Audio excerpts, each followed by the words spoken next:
नमस्ते दोस्तों, आज इस वीडियो में हम बात करेंगे बजाज हिंदुस्तान शुगर के बारे में। ये जब 42 रुपीज़ पे था तो भी मैंने अपने यूट्यूब चैनल पे शेयर किया था और अभी चल रहा है 31-32 रुपए के आसपास। ठीक है, ज़्यादा महंगा शेयर नहीं है, पर इसका जो ग्रोथ है वो काफ़ी महंगा दिखाई दे रहा है। यानी कि इसका ग्रोथ आगे के समय में बहुत लंबा कुछ दिखाई दे रहा है। रीज़न क्या है, मैंने पहले भी शेयर किया था और अभी भी बता दे रहा हूँ आपको, शॉर्ट टर्म में बता दे रहा हूँ कि आखिर बजाज हिंदुस्तान शुगर को लेके मतलब मैं क्यों बुलिश हूँ और जो थोड़ी स्मार्ट इन्वेस्टर है वो क्यों बुलिश है। ठीक है, इसके ऊपर बात करेंगे। और अगर आप रीज़न जानोगे, अभी थोड़े मेरे सब्सक्राइबर वगैरह बढ़ गए तो कुछ नए यूज़र भी जुड़ गए मेरे साथ, तो उनको मैं बताने की कोशिश करता हूँ कि बजाज हिंदुस्तान शुगर जो 30-31 रुपए के आसपास चल रहा है, ज़्यादा रेट भी नहीं है। ठीक है, तो इस रेट के हिसाब से स्टॉक में कितनी ग्रोथ दिखाई देती है और इसका मतलब जो जो इंडस्ट्री में है, यानी कि जो शुगर कैन बनाता है, यानी कि जो ये गन्ने बनाता है, इसमें कितनी ग्रोथ है, मैं उसके ऊपर बात करूंगा। देखो, पहले मैं एक आपको बता देता हूं कि बीच में सरकार ने एमएसपी बढ़ाई थी शुगर कैन वगैरह पे। ठीक है, एक उनके लिए ये गुड न्यूज़ है। उसके बाद सेकंड क्या है कि सबसे मतलब जिसके वो लेके मैं बुलिश हूँ कि सरकार का एक टारगेट है 2025 तक, मैं चलो 2026 भी पकड़ता हूँ, 2025-26 तक सरकार का एक टारगेट है कि पेट्रोल में हमें 20% एथेनॉल मिलाना है। ठीक है, अभी सरकार कितनी मिला रही है, अभी अराउंड 10% के आसपास। और टोयोटा ने तो एक गाड़ी भी लॉन्च कर दिया था जो मिक्स पेट्रोल से चले, यानी कि मान लो कि जैसे ये हो गया एथेनॉल और अपना एथेनॉल और पेट्रोल के मिक्स से जो पेट्रोल बन रहा है ना, मतलब जो पेट्रोल में एथेनॉल डाल रहे हैं, ऐसे जो मिक्स वाले पेट्रोल है ना, इनसे गाड़ियां चलने वाली टोयोटा ने बनाया भी है। ठीक है, लॉन्च भी किया, आप देख सकते हो। तो सरकार का सीधा साधा फोकस है, नितिन गडकरी जी ने भी बोला था कि हमको इथेनॉल ज़्यादा मिलाना है। और इथेनॉल किससे बनता है? शुगर कैन से, यानी कि गन्ने से बनता है। ठीक है, और बजाज हिंदुस्तान शुगर आपको पता है गन्ने वगैरह प्रोड्यूस वगैरह करती है। ठीक है, तो सरकार का क्या फोकस है कि हमको ज़्यादा से ज़्यादा एथेनॉल पेट्रोल में मिलाना है, जिससे क्या होगा, सरकार को मतलब जो बाहर की कंट्री से हम जो पेट्रोल वगैरह मंगाते हैं उससे उस पर हमारी डिपेंडेंसी कम होगी, मतलब हम उस पर निर्भर कम रहेंगे। ठीक है, सऊदी अरेबिया वगैरह पे हम डिपेंड कम रहेंगे और हमारी कॉस्ट कम रहेगी। सरकार का एक ये फोकस है, जिसके वजह से मैं बुलिश हूँ। और ऊपर से मैं बजाज हिंदुस्तान शुगर पे क्यों हूँ, यहाँ पे अगर मैं दिखाना चाहता हूँ, देखो मार्केट कैप कितना है इसका, 4000 करोड़। ध्यान से समझना मेरी बात को, मार्केट कैप कितना है, 4000 करोड़। और इसके ऊपर कर्जा कितना है, अराउंड 3570 करोड़। अब बोलोगे कि मार्केट कैप इसका तो केवल 4000 करोड़ है, कर्जा ऑलमोस्ट इसके मार्केट कैप के जितना है। इसका आरओसी भी नहीं है, आरओई भी नहीं है, सेल्स ग्रोथ भी नहीं है, लास्ट 5 ईयर का माइनस देखो, प्रमोटर्स ने अपनी होल्डिंग प्लेज करके रखी है। ठीक है, ये सारी बातें निकल के आती इसमें।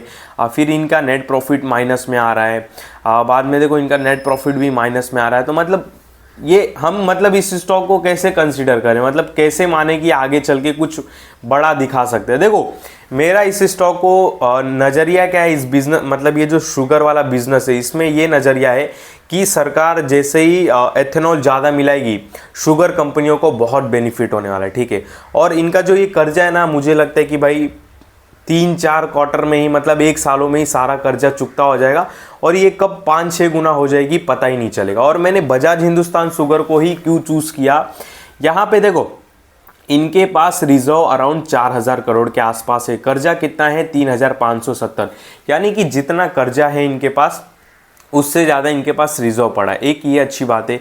सेकेंड, यहाँ पे फिक्स असेट में मैं क्लिक करता हूँ तो इनके पास ज़मीन कितने वैल्यू की है, अराउंड लैंड्स देखो, हाँ इनके पास कितने, ये सारे उपजाऊ लैंड है, मतलब फर्टिलाइज जो लैंड बोलते हैं ना इंग्लिश में, हमको तो हिंदी आती है, उपजाऊ ज़मीन है जहाँ पे मतलब खेती की जा सकती है। तो ये लैंड देख रहे हो, ये लैंड इनके पास कितने करोड़ की है, 4780 करोड़ का लैंड है, 1303 करोड़ का बिल्डिंग है। अब प्लांट मशीन इनके पास कितना पड़ा है, 5636 करोड़। अभी ये सारे प्लस करना, ये 4780 करोड़, फिर बिल्डिंग, फिर प्लांट मशीन, ये ऐड करना और फिर बाद में जो रिजर्व पड़ा है ना ये भी ऐड करना। फिर मेरे को कैलकुलेट करके बताओ इनके पास पैसा कितना पड़ा है, मतलब फिक्स असेट्स कितना पड़ा है। फिर आप अगर कंपेयर करोगे ना मार्केट कैप से, तब आपको समझ में आएगा कि हाँ कंपनी की रियल वैल्यू इसकी लैंड की है, क्योंकि इसके पास अराउंड 4780 करोड़ का लैंड है। अभी भी को बात नहीं खत्म हुई है। ये लैंड तो हमको जमीन पे दिखा रहे, मतलब पेपर में दिखा रहे कि इसकी कीमत 4,780 करोड़ है, पर आपको लगता है कि उसकी कीमत इतनी ही रहेगी? नहीं, इसकी कीमत मेरे को लगता है 3-4 गुना रहेगी, आप यकीन मानो। और ये जो लैंड रहते हैं ना शुगर वाले, वो ऐसा नहीं कि यहाँ पे 50 फीट है, वहाँ पे 100 फीट है, यहाँ पे 200 फीट है, नहीं, ये बहुत लंबी लंबी होती है, मतलब एकड़ में फैली रहती है, ठीक है, मतलब लंबी लंबी लैंड रहती है इकट्ठा, मतलब लाइन से। और ऐसी लैंड की बहुत डिमांड रहती है, आपको पता ही रहेगा, ऐसी ज़मीन की बहुत डिमांड रहती है। अगर टुकड़ों में इनके पास ज़मीन रहेगा ना, 14 की 13 फैक्ट्री इनके पास, हाँ ध्यान देना, जाके और डिटेल निकाल देना, पर इनकी जो रियल वैल्यू है ना, मैं वो आपको बताने की कोशिश कर रहा हूँ।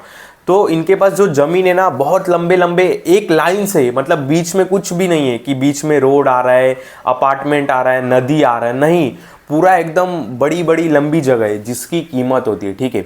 तो और इसमें जो हमको लैंड दिखाई जा रही है कि इनके पास अराउंड 4,780 करोड़ की जगह है, क्या इतने की रहेगी? नहीं, इसकी कीमत 2-3 गुना रहेगी। मार्केट में ज़मीन की कीमत बढ़ती रहती है। और अभी यहाँ पे देखो, इसमें हमको 2022 में क्या दिखा रहा है कि इनकी जो जगह की कीमत थी कितनी थी? 3,700 करोड़ के आसपास, ठीक है। और 2024 तक इनकी जगह की कीमत बढ़ के कितनी हो गई? 4,780 करोड़। पर आपको लगता है कि बुक में जिस हिसाब से दिखा रहा है, मतलब जितनी कम तेजी से दिखा रहा है जगह की वैल्यू बढ़ना, उतना रियल लाइफ में उतनी बड़ी रहेगी? नहीं, रियल लाइफ में इससे ज़्यादा बड़ी रहेगी।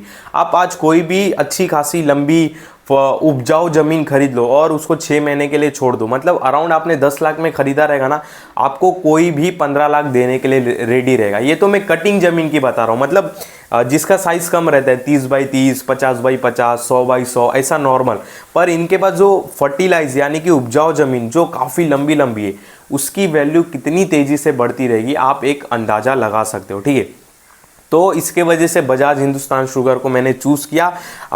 ओवरऑल मैं देखो बताना चाहूँ कि सेल्स ग्रोथ, आरओसी हाल फिलहाल कुछ नहीं है, ठीक है। मैं बिजनेस को एक काफ़ी लंबे नज़रिए से देख रहा हूँ कि सरकार एक जब डिसीजन लेगी, मतलब डिसीजन तो ले ही रही है, मतलब सरकार जैसे ही एथेनॉल ज़्यादा मिलाएगी, शुगर की डिमांड बढ़ेगी, जिससे इन कंपनियों को बहुत बेनिफिट होने वाला है। और ये ऐसा नहीं कि वन टाइम इन्होंने एथेनॉल की डिमांड, मतलब एथेनॉल मिक्स कर दिया उसके बाद करेंगे, नहीं, ये अभी थोड़ा एक्सपेरिमेंट वगैरह चल रहा है, कार वगैरह लॉन्च होगी और एथेनॉल जरूर मिक्स करेंगे, नितिन गडकरी जी का कहना, ठीक है। उनका अच्छा खासा टारगेट है, वो बोल रहे कि भाई पेट्रोल पे अपनी निर्भरता कम करनी है। तो उसका दूसरा मतलब क्या है, अपने दूसरा आंसर क्या मिलेगा? एथेनॉल। और एथेनॉल किससे बनता है? शुगर कैन से मिलता है। और इनके पास जगह है, ज़मीन है, प्लांट मशीन है, जिसकी बहुत वैल्यू है। अगर ये मार्केट में आज भी जाए बेचने अपनी जगह, ज़मीन और प्लांट मशीन, तो इनके हाथ में कितना आएगा? 20-22 हज़ार करोड़ आएगा, ठीक है। अब 20-22 हज़ार करोड़ आएगा, पर इनका मार्केट कैप कितना है? 4,000 करोड़ है। तो इसकी वैल्यू, इसका जो मार्केट कैप दिख रहा है ना, इससे 4 गुना, इस बात को ध्यान देना। अगर आज भी ये निकल जाए, बजाज हिंदुस्तान शुगर बोले कि मेरी जगह ले लो, मेरी प्लांट मशीन ले लो, 20-22 हज़ार इनको इजीली मिल जाएगा। पर ये बेच क्यों नहीं रहे अपना? ये अब बहुत लोगों का इसमें ये भी सवाल है कि ये अपनी कुछ जगह बेच के अपना कर्जा क्यों नहीं चुका रहे, क्योंकि इनको पता है जब जैसे ही बूम आएगा, डिमांड आएगा शुगर में, ठीक है, जो शुगर कैन है, जो गन्ने में जैसे डिमांड आएगा, इनका कर्जा 1 साल में चुकता हो जाएगा और जो इनको जगह है वो भी नहीं बेचनी पड़ेगी, ठीक है, उसकी भी वैल्यू बढ़ती रहेगी, इनको पता है। जिसके वजह से ये अपनी लैंड वगैरह नहीं बेच रहे, इनको ये पता है कि मेरे लैंड की कीमत कितनी है, इसके लिए ये लैंड अपनी नहीं बेच रही, इस बात को समझो, ठीक है। और देखो, इनको कोई कंपटीशन भी नहीं दे सकता है। रीज़न क्या है मैं आपको बताता हूँ। अब कोई सोचेगा इसमें कोई बड़ा बिजनेसमैन उतर के, इनको क्या पता कोई टक्कर दे दे, जैसे अडानी जी आ जाए, अंबानी जी आ जाए, वो नहीं आएंगे। पूछो क्यों?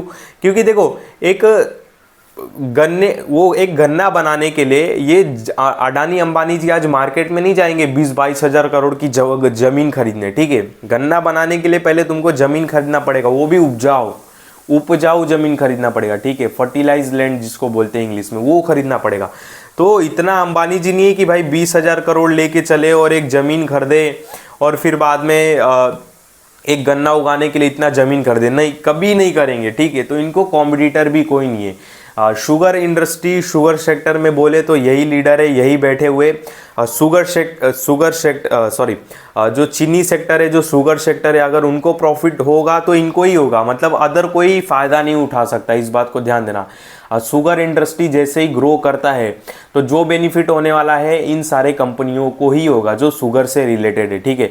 पर इसमें भी बहुत सारी ऐसी कंपनियां जिनके रिजर्व माइनस में है, जिनके पास अच्छे खासे लैंड नहीं पड़े, पर मुझे एक बजाज हिंदुस्तान शुगर मिला है जिसके पास अच्छे खासे लैंड्स वगैरह है, अच्छे खासे रिजर्व भी पड़ा है, इनके पास टेंशन वाली बात नहीं है। सबसे बड़ी बात तो इनके पास लैंड अच्छी खासी पड़ी है, मशीन पड़ी है 5-4 हज़ार करोड़ की, वो काफ़ी अच्छी बात लगी। तो एक आप ओवरऑल ऐसा समझ जाओ कि एक गन्ना उगाने के लिए अंबानी जी 20-22 हज़ार करोड़ की ज़मीन नहीं खरीदने वाले, तो ये इनको कंपटीशन का कोई टेंशन ही नहीं, ये अपनी जगह पे बैठे आराम से। इनको बस एक इशारा चाहिए सरकार से कि भाई तुम गन्ना ज़्यादा उगाओ, डिमांड बढ़ने वाली है, एथेनॉल हम ज़्यादा पेट्रोल में मिलाने वाली है, हमारा टारगेट पूरा करना, बस उनको एक ऑर्डर और आदेश की ज़रूरत है। और जैसे ही वो मिलता है और इनके जो कर्जे वर्जे सारे निपट जाएंगे, ख़त्म हो जाएंगे, और ये कब 4-5 गुना हो जाएंगे पता भी नहीं चलेगा। मैं इस नज़रिए से स्टॉक को लेके चल रहा हूँ, मैं आरओसी सेल्स ग्रोथ इस बेस पे नहीं लेके चल रहा हूँ, इस बात को ध्यान देना। हर स्टॉक का, हर बिजनेस, हर कंपनी का बिजनेस नेचर अलग रहता है, इस बात को ध्यान देना।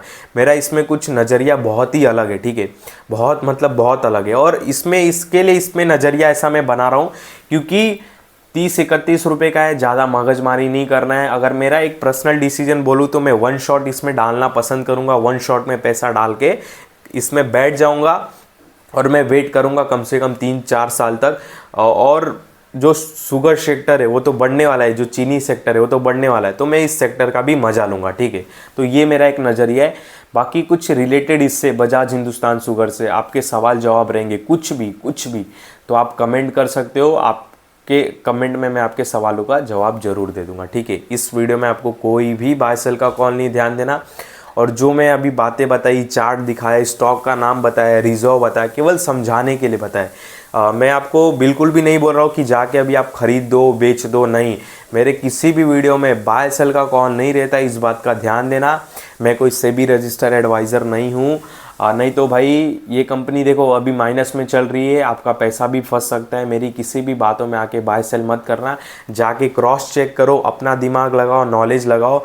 जो भी इन्फॉर्मेशन मैं अभी बता रहा हूँ केवल आपको एक स्टडी देने के लिए, एक एजुकेशनल पर्पस के हिसाब से बता रहा हूँ।